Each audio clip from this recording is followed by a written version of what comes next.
Welcome back to the Gun Collective podcast. My name is Jon Patton. Boys and girls, we've got an incredible guest as per usual. We're going to talk to somebody this time from PSA, Palmetto State Armory. You guys have been talking about this brand non-stop in the comments, and I am very, very excited to kind of dig into things a little bit. But first, we got to give a shout out to Blackout Coffee. You guys know and love them. Blackoutcoffee.com/TGC. Get yourself a bag of tenacity. And of course, check out Vertex. They have been supporting TGC for a very long time. Vertex makes some of the best EDC bags and gear on the planet. If you use the code TGC at vertx.com, you get yourself a 15% discount at least. Sometimes they bump that up. You know, when it's a holiday, they'll give you a little extra because they like you, because you're a TGC fan. Okay, today we've got Cameron Tapler, who has a title that encompasses so many things. Cameron, how are you today? I'm good, sir. Thank you for having me on. Appreciate it. I'm so pumped that we can get a chance to chat. We did not get a chance to meet at SHOT, so this will be awesome. We've got so much to talk about. So your official title is Director of Branding and Product Management. Is that correct? Yes, sir. Yeah. So it kind of encompasses a lot, right? So essentially, yeah. So I'm over all the product lines with Palmetto State Armory, kind of have a hand in all of it. And then I also work on the branding side. So I work with marketing a lot, do a lot of the videos for the company that's going out on our social, kind of working with other partners in the industry, just working together and just working on the overall branding for Palmetto State Armory. I mean, looking at the totality of the brand, even in the last 5 years, let alone 10, you guys have come a very, very long way. Especially, I would say that one of the main turning points in my mind was the introduction of the dagger. But I don't want to talk about the dagger. I want to talk about whose brilliant idea it was, because this has everybody talking. Whose brilliant idea it was to give the audience a chance to decide what you guys make over at SHOT Show. Where did that come from? So it was a workaround with me and the director of R&D, Tom. So we were talking for a while, and over the last couple of years, obviously, I've been here for 9 years, so I've seen it all. Kind of talking about, oh, this gun's going to come out at this date or this timeline or whatever, and it doesn't happen, right? And so everyone's always like, oh, where Krink, right? All that stuff. Well, the thing is obviously we want to get these guns to market as fast as we can, but at the same time, shit just happens, right? So we want to make sure this year that we got the voice of the customer involved, because there was a lot of guns that we were taking, and we knew that we could not make all those guns this year, right? But we wanted to kind of showcase, like, hey, here's what we want to work on. Here's what we're going to work on, but we want your help to partner with us and tell us what your voice is, right? And over the last couple of years, I think even over the last, even more so over the last year or 2 years or so, we've really, really tried to listen to the customer. We feel like we don't just talk to talk, we walk to walk when it comes to listening to the customer. And so we wanted to have that voice of the customer a part of what we were going to work on for the future. Right. And that's how the poll came about. We wanted to bring everybody on. We wanted to vote on it. And honestly, we knew that there was like the X57 was going to be the number one voted gun. We kind of knew that going into it. 7 at home. Yeah, right. And so, but the other one, like the VOOC, which was our AK-ish Jackal style gun. Thing. Whatever that was. We didn't think it. We thought it was going to be cool for the AK crowd, but we didn't think it was going to be number 3. And we had almost 100,000 unique voters. It was like 98,000 and change who voted on it, and those are individual votes, individual people who voted on it. So it was really, really cool feedback. It's probably something we're going to keep doing going forward, and just trying to garner that relationship more with the customer. So the MP7 at home took the cake. What was number 2? Because you said number 3. What was 2? Yeah, the 308 Jackal. Okay. So when I see the 308 Jackal, I think this is a SCAR competitor. Is that what's in your mind? Yeah, sure. The thing is for us is we've the Jackal kind of transformed us a little bit, right? So, over the last year and a half, the Jackal and the Saber line are kind of having conversations about PSA in a different light, right? Yeah, and just kind of what we were touching base on before this, like, the last 5 years is kind of, it's a different company, right? Like it's not, 10 years ago we were doing whatever, but now, like, over the last 5 years, we're not the same anymore. We're doing a lot of new, cool fun things for the customer. And so the Jackal just takes off, right? I mean, we can't keep them in stock. We're selling them left and right every single day just because it's an affordable price. It's a monolithic upper. It's really badass. So we've been getting a lot of requests for a 308. And so, yeah, so we wanted to bring into that market. And so, it's coming into that. Look, you don't have to say this. I will say this so that FN doesn't get mad at you. They can get mad at me. They are, for lack of a better way of putting this, fucking high with the price of a SCAR right now. They are on all the meth with a $5,000 price on a gun that 4 years ago was $2,000. Yeah, and 500. Like it's ridiculous. So to undercut that with a rifle that is in theory very good, that's in theory. We haven't seen it yet, but in theory it's a very good rifle. So that could be a very good thing, and that's what you guys did with the dagger. I think the problem that the rest of the gun industry has, and you can please weigh in on this, is that you guys came in with the dagger and completely crushed anybody else's hopes at making a value-priced Glock clone with a $350, $300 on sale handgun that nobody can touch that. Nobody has brought that amount of value. I mean, I'll give you an example. We took it to the range. I think I did a video on the Logo Alien, okay? And I shot that against the Wilson Combat EDC X9 and I think the Bull Armory and the Dagger. All of them at very, very different price points shot exactly the same for me. Your gun is shooting exactly the same for me as a freaking Logo Alien. That says a lot. Yeah, I mean, company. So we put a lot of time and effort into that gun. Everyone obviously when they first see it, they're like, "Oh, this is cheap." It's the price is cheap. I thought, but I was like, "Oh, this is going to be junk." I don't really, once you shoot it, then it's a different conversation, right? But the night, we invest in controlling our own destiny. So we're vertical integration, like hardcore through and through on our end, right? And so most, I would say, yeah, and we make a lot of stuff ourselves, right? And so that is the goal, right? And so we're able to bring that price competitively. And we also, we're all about spreading freedom here, right? And that's like, we're not sitting here trying to make 40, 45 points on a gun, like on a margin, right? We're here just trying to sell more of them, right? And so the other thing that was kind of dynamic about the Dagger is we took our AR-15 model and we placed it with the Dagger, right? The build it yourself at home, right? Like that kind of mindset. And we were able to come in and let the customer kind of customize it the way they want. Buy this slide with this frame, this color combination, this barrel, this threaded, non-threaded, all that fun stuff. But it's able to kind of come together and build it the way you want and make it fun for the customer. And when you could buy a frame on our website for $50, $60, and then buy a slide for $200, $250, whatever combination you want, it gets people into a not full custom, but right, it gets you into the what you want versus having to buy a gun, then taking this off, adding this, adding that, right? Like we try to do a really good job of listening to what the customers want and being able to provide that at an affordable price by the way we bundle things or we build it yourself type of mindset. I think it's really interesting watching the rest of the industry try and keep up. And I'm not just blowing smoke up your ass. It's really like this. These are the conversations people have behind closed doors, is that PSA has set the tone in terms of bringing boatloads of value with most of the products. And I think the rest of the industry is going, well, shit, what do we do now? I think you're right.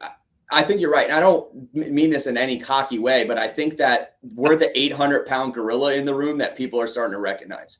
Everyone always just thought it was this little gun company in South Carolina, but everything that we're doing, right? We have the America's Ammunition Company now. We're making hundreds of thousands of rounds of ammo a week over there. We're making our own primers. We're doing our own projectiles. We're doing everything, right?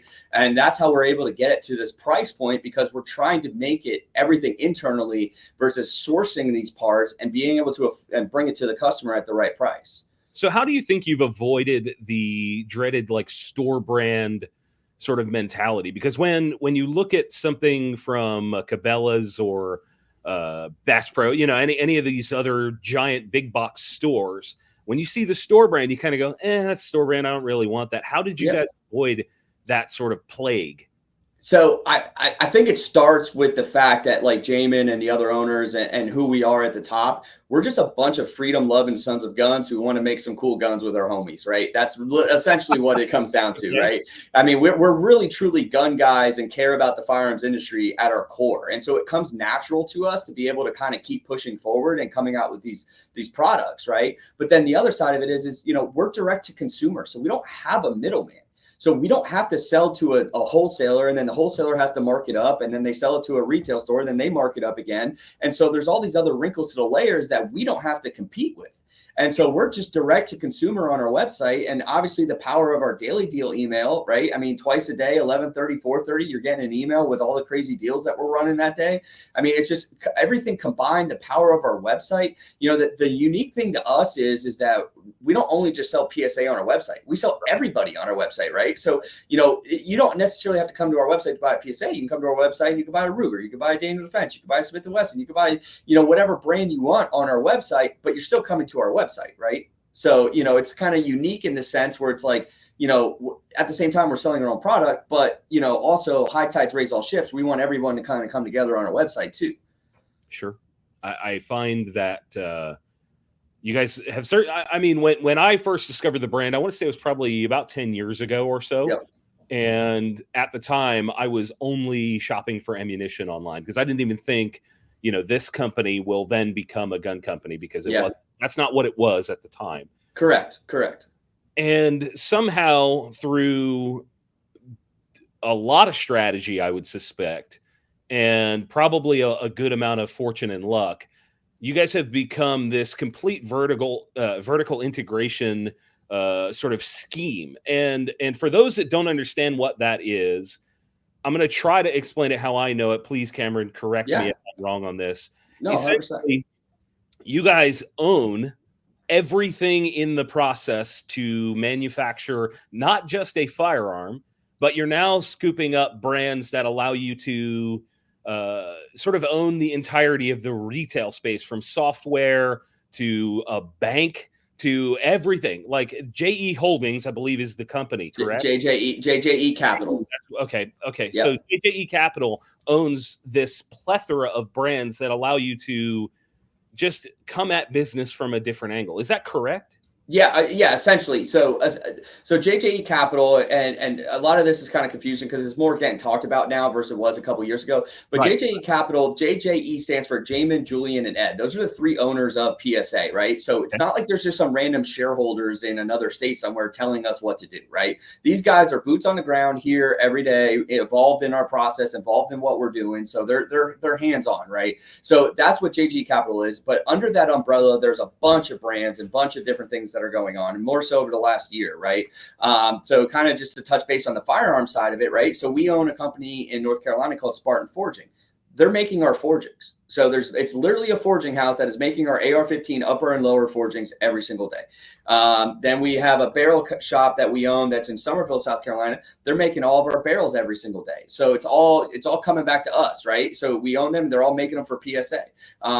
We acquired Toolcraft a couple years ago. They're an OEM supplier of BCGs in the firearms industry. That's a part of the JJE umbrella. And so they're making these components for us as well. But it comes down to controlling your own destiny. One of the things we saw during COVID is if you can make as many raw parts as you want, but if you couldn't get them coated, you couldn't sell it, right? So the anodizing houses were all backed up for weeks during COVID because everyone's, it's the biggest gun rush that we've seen in the history of guns, essentially, right? And so everyone's trying to make as many uppers and lowers as they can to get them anodized. Well, these backup lead times 4 to 6 weeks. Well, Jamin said, well, to hell with it. I'm going to take this money and I'm going to make my own anodizing line. And that's what we did. And we put an anodizing line in-house. That way we could control our destiny, right? So you're making the parts right off the machine raw, black, right to the shop floor to be built. I mean, nobody that I'm aware of has gone to such lengths, especially from a company that started as a retailer, because you look at, the giant outdoor space retailers, and none of them are anywhere near this level of control over the process. Yeah, and that's really what it comes down to. It's about trying to control your own destiny, right? I mean, that's why we did the anodizing line. That's why we acquired Toolcraft to make sure we got BCGs, right? Barrels, uppers, lower. I mean, everything. Like we're making. Everything is made under the JJ umbrella except like the springs, the detents, and some other small parts, right? But I mean, everything else is made internally.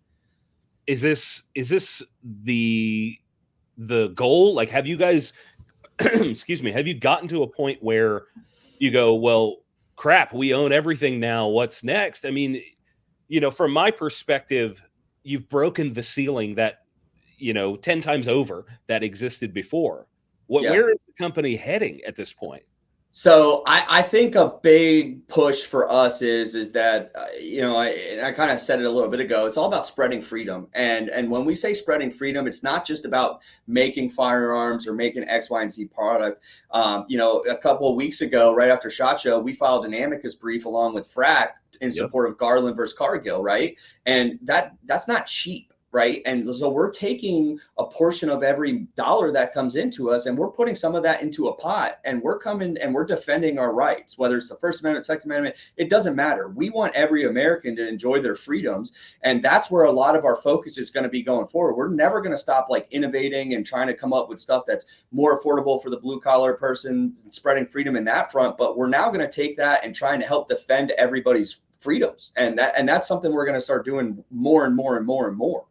I love that you got involved with FRAC. Yep.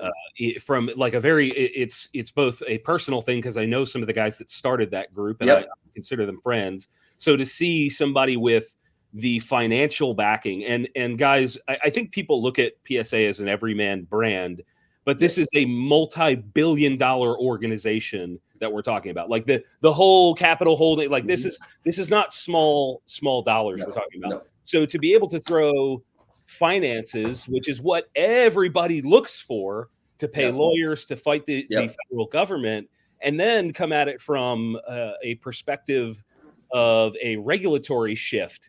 That's what FRAC's all about. It is pushing the changes in regulations, and to see this coming together from a different spot of, instead of we've got the grassroots organizations like GOA and SAF, we've got those, right? They're doing great. But to see a professional side of it really going after the bullshit that is being perpetrated at ATF, hell yeah, I love seeing that.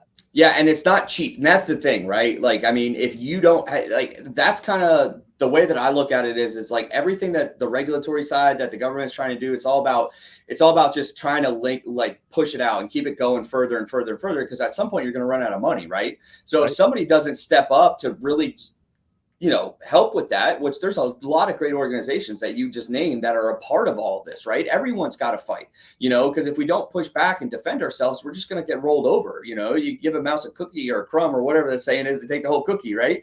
And so, I think it's very, very important. And, the owners of the company, they take it very, very serious. I mean, every single day we're in a meeting and we're talking about, defending the rights of Americans. Like it's not just, we're trying to not just talk to talk, we're trying to walk the walk as well. Obviously we're going to do what we do on the firearm side, and we're going to keep coming up with new guns and affordable pricing, because that's who we are at our core. But also at the same time, we're also about, defending your freedoms and you're defending your rights. Do you have any idea what you guys put out in a given year for excise taxes? I don't know about how much an excise tax is, but I do know damn well we make a hell of a lot of guns. So for context, an excise tax is placed on ammunition and firearms that are made here in the United States. Before a customer gets it, when it's manufactured, the manufacturers are responsible for the excise tax. And it's a 10% on a pistol and 11% on a rifle. There you go. And what is it on ammo? I don't remember how that. I don't know off the top of my head. I don't think it's that high of a percent, but I know it's some kind of percentage. I don't know what exactly it is though. It's enough to make a difference in the price. We'll say 100%. I mean, so you guys are. How many guns are you producing a year right now? Do you know off the top of your head? It's a lot. I mean, it's got to be north of a couple 100,000 a year. Oh yeah, I mean I think it's like closer to like 700 to 800,000. Um, yeah, I mean, so and there's different ways, right? So there's complete guns, there's lowers, there's and obviously an upper is not classified, right? And that's what we do. Most of our businesses is uppers, right? And so Really? Okay. yeah, Got it. so most of our main production really is uppers, right? I mean, that's what we make the most of every day. That and daggers. I think we're doing a couple thousand daggers a day, and about 3,000 uppers a day, and like 1,500 lowers, and like 350 AKs a day. That's like around roughly like daily numbers. Wow. Yeah, and so And you can't. There's no way you can sell. Sorry, excuse me.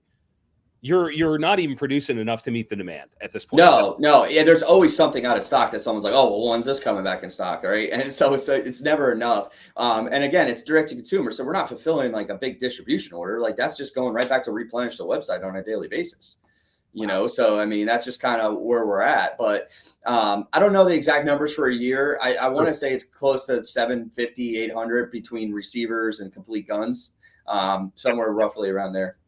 That is Yeah. insane. The amount Yep. of stuff that you're producing, and then you cannot keep it in stock. Nope. Nope. I mean, is that ever the goal? I think one of the biggest questions that consumers have, and being that you guys are the 800-pound gorilla, you could probably have an accurate answer on this.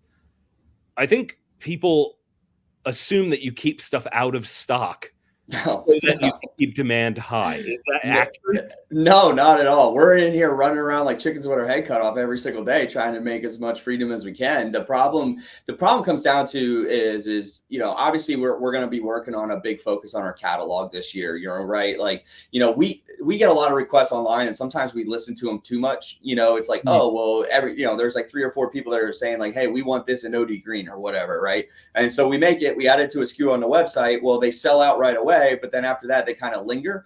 And then you stretch yourself so thin because you only truly have so much time in a day and so much part capacity, right? And so then you're stretching yourself thin by going a mile wide and an inch deep versus an inch wide and a mile deep, right? So you're not able to really fill up those categories or fill up your stock because you're just picking and choosing what you're doing every single day. You're constantly chasing an out of stock every single day.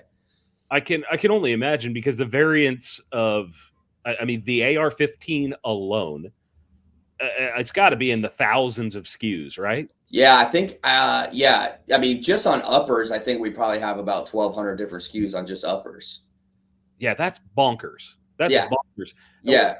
How do you guys decide what gets made and what doesn't get made? How does that go? So, we always look at what is, every morning we're constantly looking at like what sold the previous day or what do we have in stock, right? And we only do 5-day work weeks, now sometimes we'll work a Saturday if we need to, but we're planning a 5-day work week on a 7-day sales rate, right? And so you're constantly trying to like plus up what you think you're going to need for the weekend, but you're also trying to target like what's relevant. If something historical history shows you only sell 1 or 2 a day, well, that stuff's not going to go in stock before something we sell 30 or 40 of a day, right? And so you're constantly balancing that, and then once you're able to or that sales starts slowing down a little bit and you're able to get those in stock, then you kind of go to the next one, you go to the next one, you go to the next one, you just keep trying to target it like that. How have you avoided I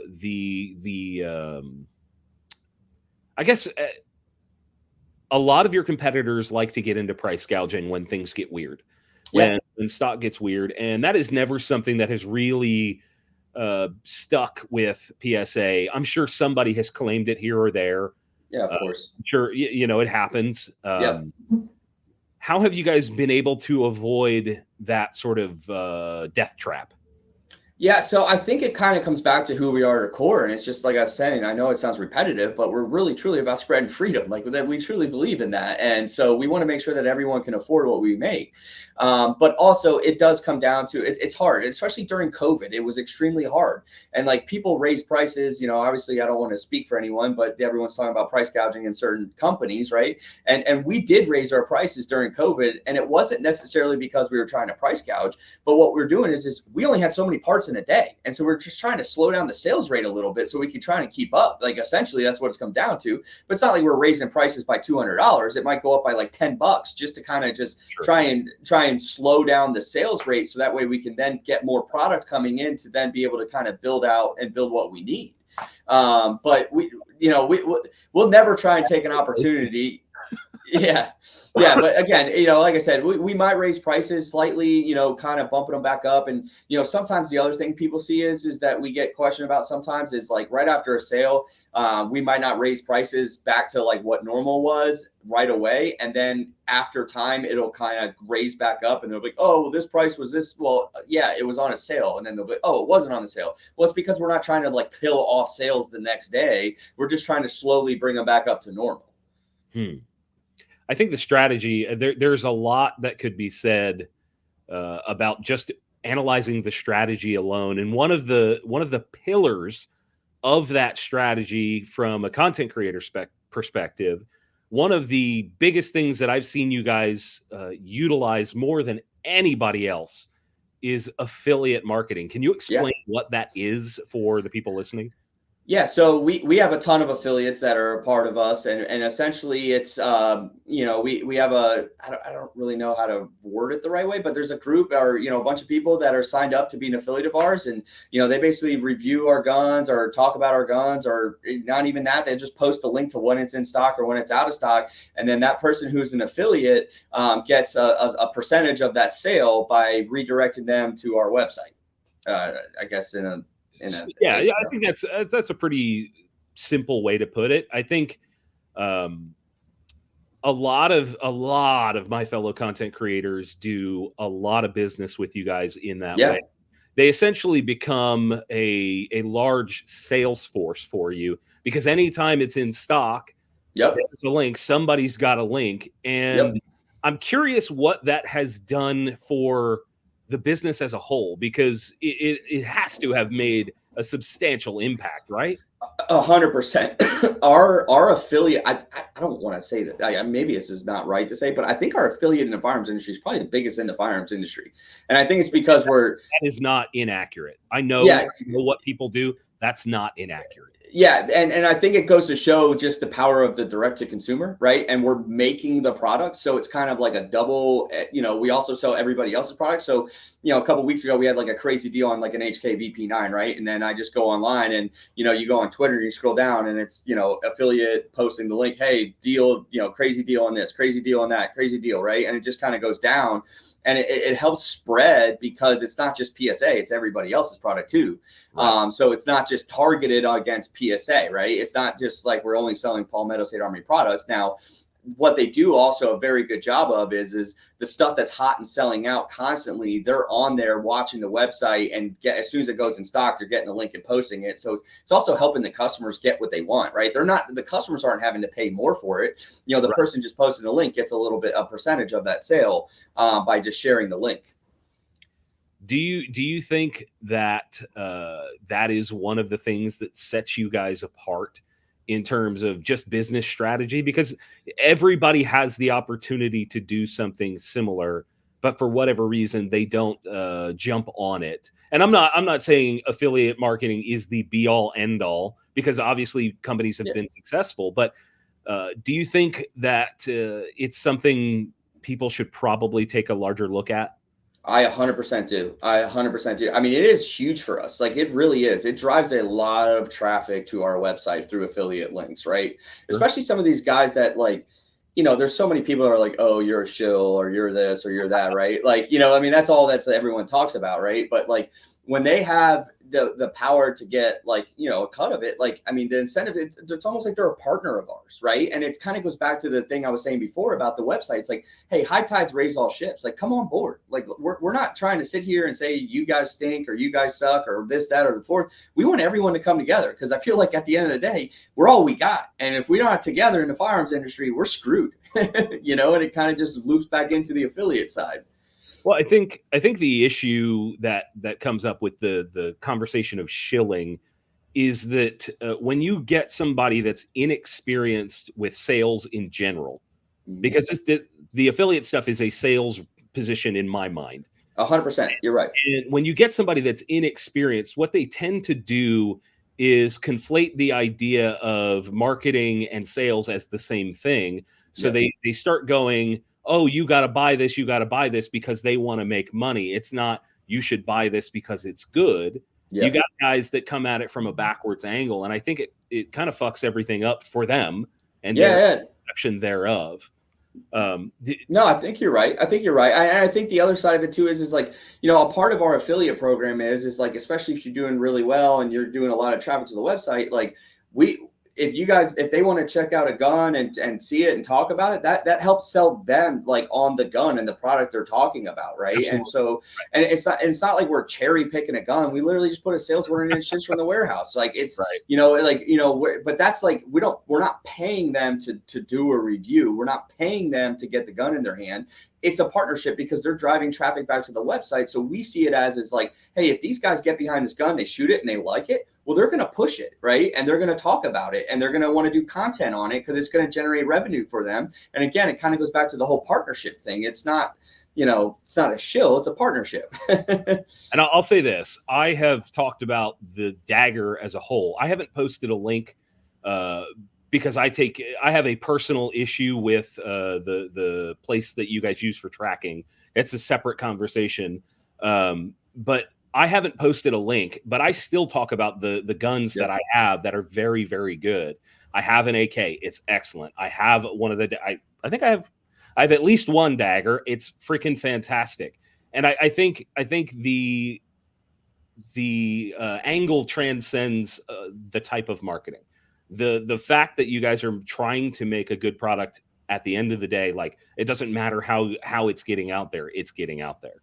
No, 100%. And we literally take every concern seriously. I mean, like we're on all the Reddits, all the Facebook groups, all the YouTube, like we're watching everything at all times. Right. And like, the last thing I do before I go to bed at night is I check all of our Facebook groups. I check YouTube for the most recent upload. I check Reddit every single day. And I'm constantly trying to know, like, if there's somebody talking about a potential issue or if there's something. And then the next day we have our production meeting where it's like me, the owner, Jamin of the company, all of our manufacturing staff, our repair staff, like we're in there discussing like if there's an issue or whatever, we're looking into it. Or if someone's like, hey, I don't know why this is doing this, we're in there looking into it, or we're answering a customer saying like, hey, that's not an issue, don't worry about it, shoot the gun or whatever, right? And like we're constantly trying to be involved on the front of being out in front of it and listening to the customer. I think that's wonderful. Honestly, I think it's absolutely wonderful that you give a shit, because there are plenty of brands that have figured out that it's good to give a shit. Not everybody does. You're exactly right. And we literally look at, like, we do a repair report. So every day at 9 o'clock in our meeting, our production meeting, we're going over all the repairs that came in the next day as a group. And all of our engineerings are in there. All of our, sustaining engineering, our directors of R&Ds in there. I'm in there. Like everyone, we're in there talking about it, trying to see if there's a global, a bigger issue, or do we need to address this, or do we need to do this? Like, do we need to do a running change? Like, just things like that. Like we're constantly looking at it, and we're not saying we're perfect by no means, but at the same time, we're also actively looking at it. If there's an issue or if there's a concern, we're looking at it together as a team immediately. You know what? I gotta say, it's impressive that you guys are that involved every day, trying to tackle any issues immediately, because so many brands just, man, I'm sure the audience will be like, yeah, these XYZ brand, everybody's got one in mind that just sucks, and that's a shame. That's a shame. Yeah, 100%. It's on them. I gotta say, I think it's very important that in order to keep this show going, we got to talk about our sponsors. And I know not everybody likes the sponsors, but I promise you, if you go buy some Blackout Coffee, blackoutcoffee.com/TGC, and use the code TGC, go get some Tenacity Blend, try it. I promise you will like it. It is good coffee, roasted right here in the US of A, down in Florida. It's good stuff. Try it out. Also, check out vertex.com and use the code TGC. Get yourself an EDC bag. You will not regret it. These companies, like we've been talking about, these companies care, and they always are trying to update and make the products as good as they can be. Use the code TGC at vertx.com. You're not going to regret it. Now, I think one of the things that has not confused me, but interested me about PSA as a whole is the variety of products that you make.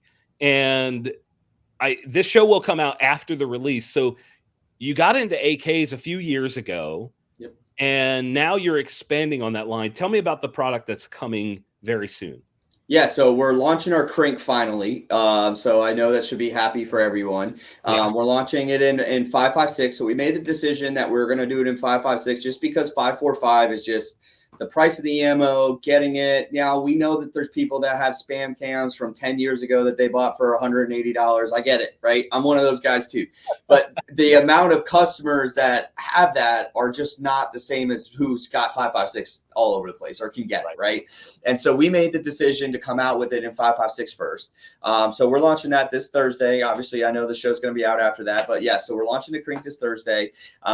It's been something we've been trying to get out for the market for the last 3 years. It just took us a little while. We had to do some rev change. We thought we were going to have it out last year. And so that was why at SHOT Show last year, we were all talking about it was coming out in 2023.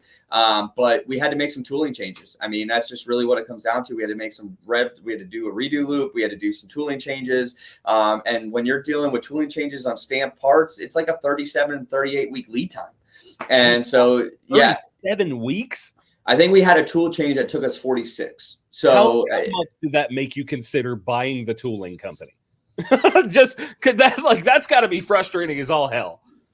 You have no idea. And so year to make a simple change. Yeah, and so and that's just kind of the reality of it. And I don't think people understand that, like the consumer doesn't understand that. And obviously, we don't want to use that as an excuse of why it took so long, right? Like, but that's just the reality. We wanted to try and make you guys the perfect gun.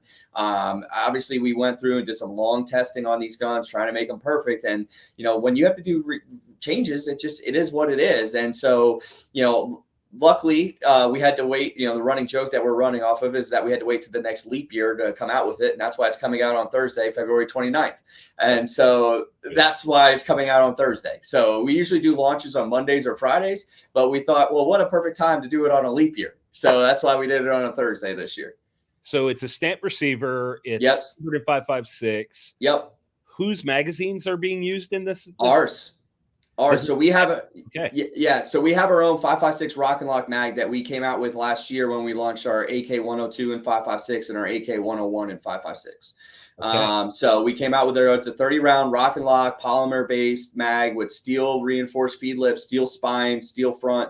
I mean, it's reinforced base plate area. I mean, it's a really solid mag. I would argue it's probably the best 5.56 Rock and Lock mag out there. Wow. That you can get, I should say. That you can get. I'm not an AK expert at all, so I'm going to try and weigh in on which 5.56 magazine is the best. Yeah. What I'm curious about, though, is when I think Krink, I think tiny little 5.45, right? Very, very short. That, in my mind, would be an SBR. What are we selling here? Is this a pistol or? It's a pistol. Yeah. So we're working with JMac Customs we're working with him. We've got a little Picatinny 1913 adapter that's going into the side fold and rear trunnion, and then we have a SB Tactical triangle brace on the back of it. We had those guys on the show not that long ago. Go back and listen to that episode if you guys want to hear from JMac Customs. But it's cool to see that you partnered with them because they are one of the best in that space. Yeah, he's my boy. We've been doing business together for about 5 years now, and I wouldn't trade him for the world. He's, a lot of people, not to give a plug to Justin here, but I got to say it. A lot of times in our industry, it's all business, right? But I really, really value relationships, and I wouldn't trade anything for the world for what me and Justin have together. I really consider him like a best friend of mine. I literally talk to him like every day, and so he's good people. We do a lot of business together. We're actually going to have a Krink with a handguard he made for it on there, and then every Krink that we sell is going to come standard with the 1913 adapter on the back of it from him. I think that's really exciting. I would be remiss if I didn't say I was really excited to try and get a hold of one of those. And what's the MSRP on those? So there's going to be a couple different versions of it. So we're going to have, I think, 5 or 6 versions at the launch. And most of them are going to be around that $10.99 price point. And then the one that we're using with the JMac rail, just because it's a handguard, so it costs more money, it's going to be right around $12.99. So what the hell happened to the days of a sub $1,000 AK? What the hell happened? Is that possible to go back there? So we have our GF3 line and a lot of we have a lot of options for under $1,000 on that front. But I think I've like got one of those actually. yeah. So we sell like a Blem AK right now for like $630, you know, or $699. Yeah, and then as you add more options, different barrel, hammer forged barrels, chrome line barrels, and things like that, different triggers, different handguards, then it's going to creep up in price. But the Krink, yeah, I mean, $1099 is kind of like all the new tooling, all the new castings, everything's gotten more expensive. I mean, obviously you've seen the world. So some of the stuff that we were able to make 3 years ago, we made enough of the forgings and enough of the parts that we have enough on hand, so we didn't have to really increase the cost that much. Where all this stuff with the Krink is all new tooling, all new fixturing, all new stuff. I mean, it's cost money, right? So, but I think a $1099 Krink is still probably a pretty aggressive price, especially when you can't get them, right? Yeah, So I don't think anybody has a Krink, so that's what we have to deal with. Yeah. We have some sort of accuracy expectation on these. People think of 5.56, they think of AR-15, which generally speaking, you can get around inch groups at 100 yards. Do we have some kind of thing on this Krink? So it ain't going to be that. I can promise you that. So it has an 8-inch barrel on it. And it is an AK system. So, it's not the most accurate to begin with, but I still think a 3.5 MOA at 100 yards is probably about standard. I mean, so battle rifle standard. Yeah. Okay. Yeah. Cause it is an 8-inch barrel and, again, it's, sheet metal, right? I mean, it's not like it's not the most lockup, it's a good system, but at the same time, it's not meant for shooting sub MOA at 100 yards. Girls, this is called padding expectations. Yeah, 100%. I'm trying to tiptoe the line, so just bear with me here. So it's got an 8-inch barrel. What's the twist rate? 1 in 7. So it's a 1 in 7. So you are getting a complete twist out of that. So do we have is it like set up for 55 grain? What should people expect when we're talking about performance?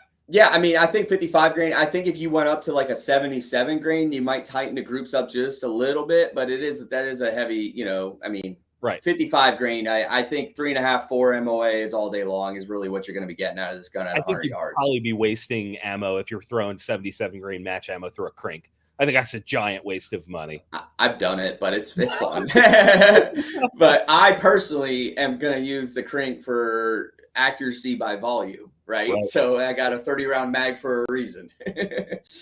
I look forward to seeing the plethora of fireball videos that will come out. It's just going to be a thing. Yeah, there's going to be fireballs. I mean, I love, there's something special about just a giant ball of fire coming out of the muzzle of any gun. I think the Desert Eagle is number one, followed by a very short AR or a Krink machine gun. I think that's a special place. Is there ever going to be an option for, say, like a binary pull release trigger from PSA, from the quote unquote factory for you guys? Probably not. I don't know about right now. I'm not.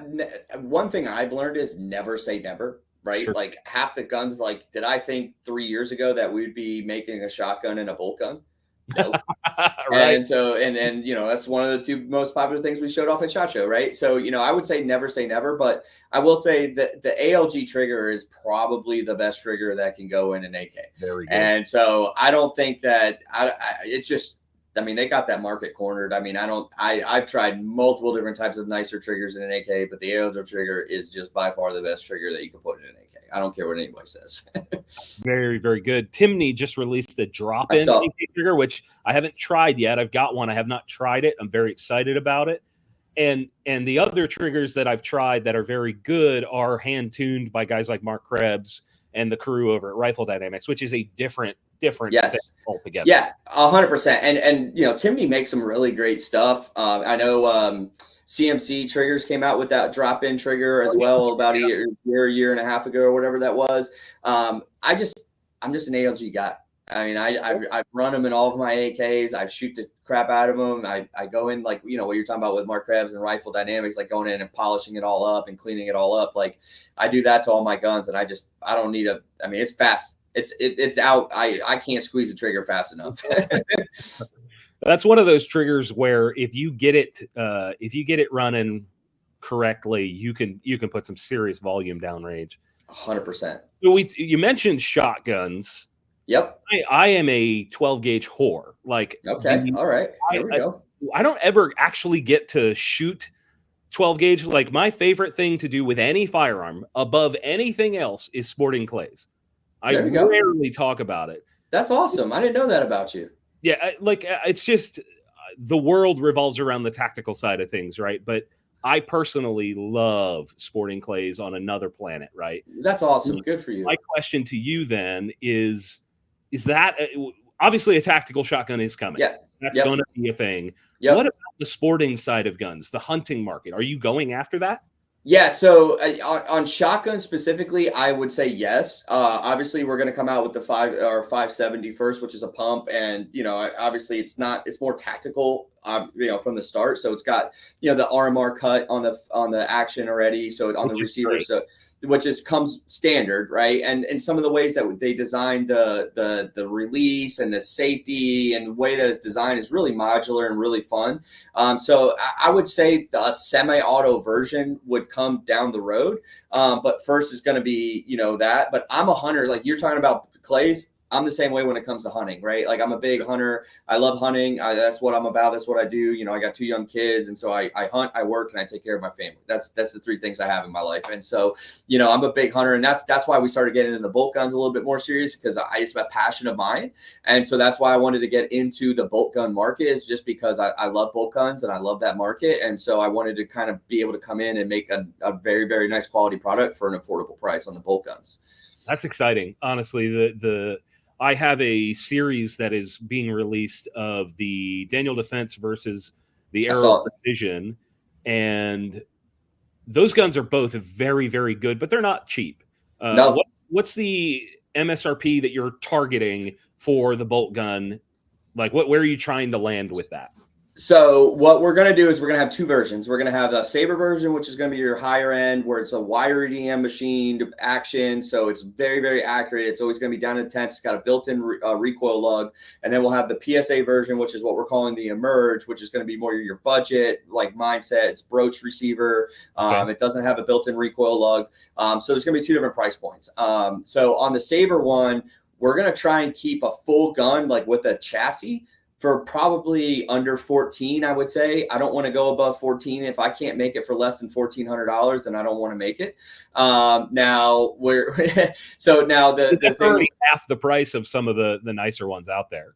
Well, that and the way that I'm trying to do some of this stuff is I'm trying to do it where it's like a modernized scout rifle. And okay. So I'm a big suppressor guy. I only shoot suppressed. I know it sounds a little bougie, but like that's just who I am at my core. I only shoot suppressed. And so what I want to do is I want to do like a 13.7 or 14.5 pin and welds on and make it like a modernized scout rifle where it's got like a puffer tube on the back. And so it's like an AR components, but it's short, it's ready to go, but it's going to be sub MOA at 100 yards. See, that's the key. That's the key. Is maintaining accuracy and affordability with a bolt action is key. Yeah, and so wonderful to hear you say that. Yeah, and we're gonna do it like the PSA way. So we're just gonna sell the actions by themselves, the barreled actions by themselves, the chassis by themselves. We got a really good supplier that we work with on our AK furniture. So we're gonna have really nice wood furniture. We're working with MDT on some stuff, and then we're gonna do a lot of internal chassis. My goal is I really want to be able to appease both sides of that market, right? And so for like the PSA version, that'll probably be a sub $500 gun. Wow! And so now you're going after Ruger again. And so the goal is to keep it under sub $500, but we also want to be able to, like, hey, if a customer, if this is all that they can afford and they want to buy a barreled action for the PSA version for $300, but then they want to buy a nice chassis for it that we put on the Saber guns, well, we're only going to sell that chassis for $300, $400, and then they can put it together for still half the price and still get a really nice bolt gun, and be able to make a nice chassis gun, but be under $800, $900. I mean, you can't do that today. I actually one of my favorite bolt actions that I own, I could never get it to run well, was the Remington Model 7 AAC version. So this was early in the life cycle of Remington and AAC. Mm-hmm. they put out a threaded barrel gun, and at the time it was really really rare. That shoot, it was chambered in 300 blackout. Yep. How much of that kind of stuff are you guys going to do where you're blending the AR space and the bolt gun space? I mean, that's your wheelhouse. What's that going to be? 100%. Yeah. So we're going to have a 300 blackout pistol, is the goal. And I'm going to offer it in a 1-in-5 twist. And then I'll also offer it in a 1-in-7, 1-in-8 twist as well. 1-in-5. That's fascinating. So you're talking stabilizing the giant 220, 240 grain bullets. That's the goal. Suppressor, right? Like I said, everything, like you can kind of see behind me, every gun that's up there pretty much got a suppressor mount on it. Sure. Just because that's what that's just, I'm about that life. And so I just want to make sure that we have it. So I think like one of the things that I'm really excited for on the bolt gun is like a 14.5, 6.5 Creedmoor, because that's got like the same ballistics as like a 20-inch, 18-inch 308, and so, and so I do a 14.5, do a pin and weld on it, so it's fully legal, and we'll offer it in every major suppressor company's mounts, right? So we do a lot of business with Silencer Co, Dead Air, Surefire, Rearden, I mean, everybody, JK Armament now, Rugged, like, I mean, every suppressor company that you can think of, we got it pin and welded from the shop here. So when is PSA's own suppressor line coming then? Well, so we own Advanced Armament. Oh, that's right. I forgot you guys. Yeah. Good God. Yeah. It tells me a lot when I'm forgetting all of the brands. Yeah. I got a few of the AAC cans, and they're freaking excellent. No, they are. And so we're trying to do more with those guys and try and help them out. Obviously, they're kind of ran by Josh Good over there. Yeah, Josh, he's my boy. I was talking to him this morning. So, he's a good dude. And so we want to try and do more together. Obviously, the AAC name is iconic, right? I mean, 10 years ago, 12 years ago, they were like on the forefront of everything, right? And so, obviously, the whole Remington thing happened and whatever, but I think that their name still adds a lot of value to the suppressor space. And it's just a matter of there's a lot of companies out there that have really good marketing. Not saying they have a good product, but they have a really good marketing, right? And so that's what you're kind of competing with nowadays, is more marketing maybe versus the product.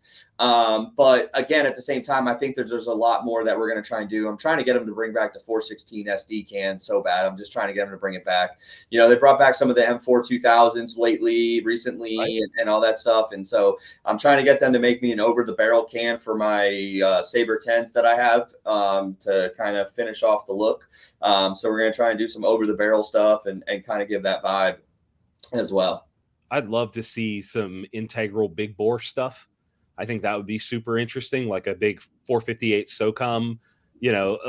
I think that's one of the sections of the market that is underserved, probably because of cost of ammunition. It's 100%. You're shooting stuff that's $1.50 bottom side. Yeah, $5 a shot. It gets ridiculous, but I mean, hunting with that stuff is on another planet. Yeah, well, that and like now 8.6 blackout, right? That's like the new thing, that everyone's talking about, is the 8.6 blackout. I mean, I'd love to have an 8.6 blackout and do that. It's just, I think we're talking about doing something on the ammo side, right? Because that's really what it comes down to. Is like, is ammo affordable, right? And so obviously there's ammo out there, but how many people are actually buying that ammo? Right? Or not enough to sustain it. That's for sure. That's what I'm getting. Like, I don't know. Like, it's like for us, because we're not just making one gun. We're making hundreds of different types of guns, right? So it's just, when we talk about doing a new gun, a new product, a new caliber, or any of that stuff, that is a lot of time and effort to invest into that stuff. And so it's kind of, you have to weigh your options a lot of times with what we do here. Right. I mean, it makes sense. And I think the thing is, everybody wants their own particular interest to be made by the giants. Everybody wants that. I mean, I'm a prime example of trying to shove my own opinions into everything. Like, that's what I do. And, at least you've been successful, so just keep doing it. Yeah.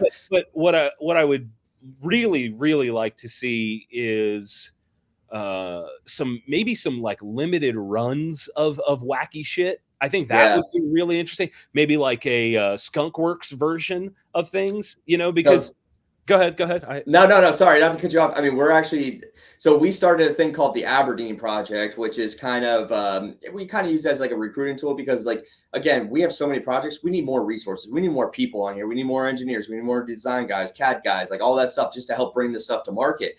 And so that's kind of like our Skunk Works type thing, right? So like we're talking about like setting up a separate little shop off to the side where we could do these smaller runs where it doesn't affect the mass production of what's going on the shop floor, right? Because you never want to throw in something that's going to take like a hand fitting or all this other stuff to go into mass production, right? So you have these little Skunk Works projects off to the side and run and see what happens. And if it takes off, then you kind of invest more and you run with it, right? And that's kind of what we're doing on the Saber bolt gun is we're going to be able to bring that to market a lot faster because of the machines that it's made on versus a broach. So to order like the broaching, the tools and all that stuff, that's long lead times. That's like 20-week, 25-week lead times to order some of those tools, where on a wire EDM machine, it's just set up and you just hit program and hit go. And so that's going to be like our Skunk Works version. See what the bolt market looks like from us, because obviously we sell bolt guns on our website, but I don't know we don't know truly like what is the bolt gun market going to take? What does that look like? From a manufacturing standpoint, right? Because we're going to do it differently with the pin and welds and the different barrel lengths and the pistols and the 1 in 5 twists, right? I think it's going to be fun and it's going to be unique. I just don't know, like, is the bolt gun market like snotty? Is it snooty? Is it like, yes. First of all, yes. Yeah, 100%. Exactly. I think it's super interesting. Whenever I post anything about a bolt action, regardless of what the outcome is, somebody always says, my XYZ from 20 years ago groups just like that. And 9 times out of 10, I just go, first of all, no, it doesn't. No, it doesn't. Nope. And second of all, I think it's fascinating that that portion of the market has so much people are tied to the brands. They're emotionally invested in the rifle they purchased because they took it hunting, and it has substantial emotional value to them. And that's unlike any other category out there. It's like that on AKs too, like something fierce. Yeah, it's something fierce. Like I always tell everyone, it's like, oh, what's the AK customer? Like, it's like the 45 guy, right? It's like the guy like, hey, why do you carry a 45? Because they don't make a 46, right? Like, I mean, that's like, it's like the same kind of customer mindset. The AK is, and that's just, the AK market is exhausting. I mean, it really is, I got so many gray hairs on my head from the AK market. Like, it's just, I love it though. I mean, I love the AKs. It's like it has a spot in my heart for it. But I agree with you. I think the AK market is going to be very, very similar to what that bolt gun market is. And so, you're just really going to have to ignore it and go, right. Just kind of keep pushing and do something fun. It'll be really interesting. You guys disrupted every segment that you've gotten involved in with delivering value over name. Like that's really the thing that I've seen is long term. The thing that you've delivered more often than not in buckets is value.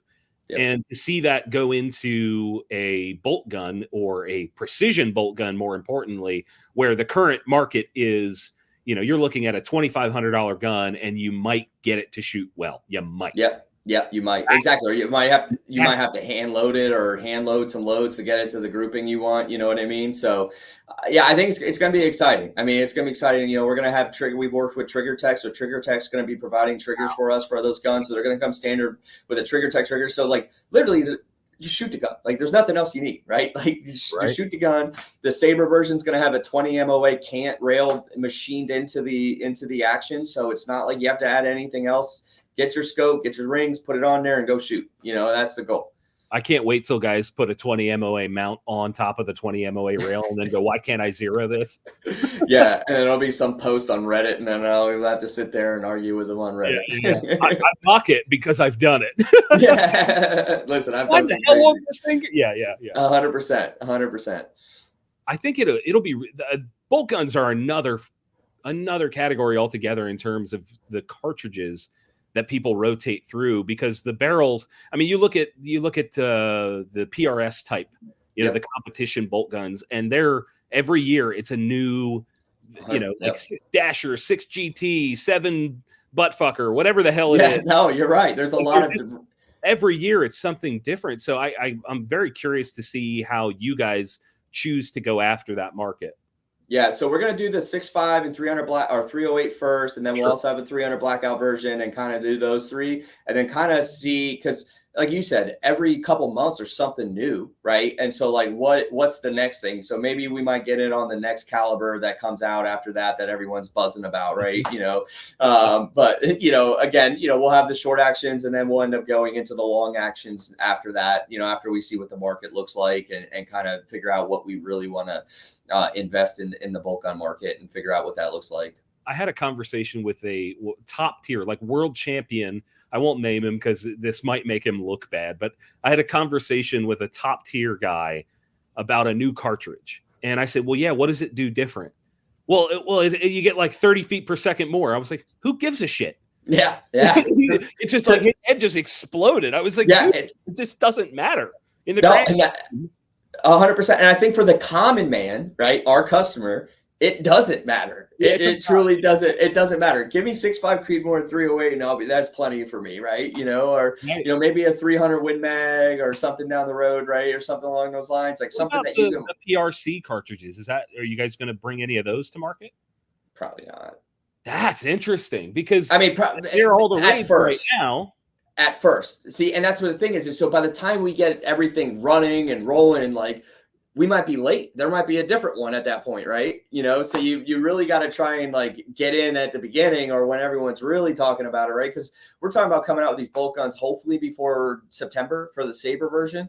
Okay. And so, but then the PSA version is still a year out, right? So do we want to invest in this tooling to make X, Y, and Z bolt or whatever for the barrels for a 300 PRC or whatever it is, that might be irrelevant because they might have a 350 PRC next spring.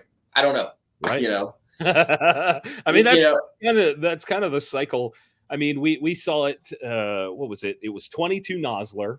Yep. And then it was, I think 224 Valkyrie came out after that. And Valkyrie, 22 Nosler was terrible.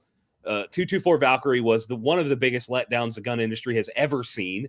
I mean, remember how buzzed that was? Remember how everyone was talking about the 224 Valkyrie? Everybody wanted it. And then it just fell off a freaking cliff. We tried, I want to say 5 or 6 different guns. Not every gun ended up in a video. And not a single one would group with factory ammunition because there was, the chamber specs are different and all this other happy horse shit. And the problem was that Federal came out and they made some outlandish claims of a 1,000-yard AR-15, and everybody bought it. Everybody was like, oh my gosh, this is going to be amazing. And then it was just mixed results. It was, I want to say like a month ago, one of the guys that helps me with long range came to me and he said, I finally got it to work. This is years later. I mean, I remember last year at the NRA show, I had like 4 different people come up to me and it's like, why aren't you guys stocking the 224 Valkyrie anymore? Like, what are you talking about? What are we doing here? Yeah, what is going on? And now, what is it? The 6 ARC is the current belle of the ball. And then you got the 6mm Max. I mean, oh yeah, that's a new thing. Yeah, the 6. I mean, that's what I'm saying. Like you got trying to keep up. I can't. Yeah, it's exhausting. It's exhausting for me, and all I have to do is talk about it, not make the products. Yeah, for sure. Yeah, I think one of the most interesting things about PSA as a whole is just the breadth of stuff that you guys have available, and I think that's one of the biggest and most important things about the brand right now is that you're trying to do all of these things in ways that bring value. And I genuinely really appreciate that. I know that we can't obviously cover everything. We could probably talk for hours and hours, but is there anything specific you want the TGC audience to know about before we wrap up today? I mean, we got a lot of cool stuff coming. And the biggest thing for me that I want to make sure that we get across is like, hey, we want your feedback. We value your feedback, but also know that just because the poll was voted a certain way doesn't mean the guns are going to come out in that order. Right. Oh. And so, I had a lot of people that asked, like, we released the poll results and we just did the top 3, right? But we're going to work on all of the guns that are in the poll, but most of the resources are just going to be tied up to that to try and get those guns to market. But for example, the X57, that's an injection molded part. that tooling is, again, 40 to 50 weeks. So that's like a 14-month lead time to get that gun to market. So maybe next year's SHOT Show, we might have it about ready. But realistically, the 308 Jackal or the VOOC or the shotgun or some of these other parts that are mainly aluminum or maybe mainly machined components, those can come to market much, much, much faster. And so, I just want to let everyone know, like, hey, we appreciate y'all voted on the poll. We appreciate it. But just know that just because the X57 was the #1 voted gun on the poll doesn't mean it's coming out next month, right? So, there are other guns that are going to be released, throughout the year that we didn't put on the poll. Like right behind me, we got our Saber daggers. Those are coming next month, which is just more of a higher end premium, accessible premium on a dagger. And then we have our Saber Super SAS 308, which has a match grade barrel on it, sub MOA out of the box.